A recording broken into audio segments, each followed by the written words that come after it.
ஆரியர்கள் என்றால் பார்ப்பனர்களை மட்டும் குறிக்காது.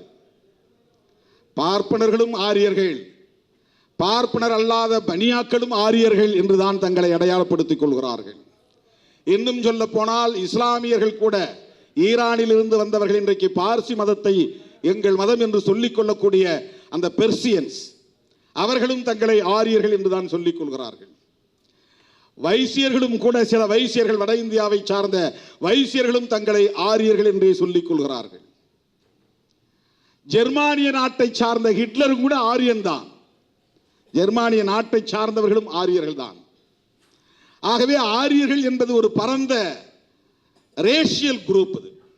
திராவிடியன் என்பது ஒரு ரேஸ், ஆரியன் என்பது ஒரு ரேஸ். இந்தியாவில் 2 மனித இன வகை உள்ளன. திராவிடர்கள் என்றால் ஆரியர் அல்லாத அனைவரும் திராவிடர்கள் தான். ஆரியர்கள், பிராமணர்கள் உள்ளிட்ட ஆரியர்கள் அனைவரும் ஆரியன் ரேஸ்.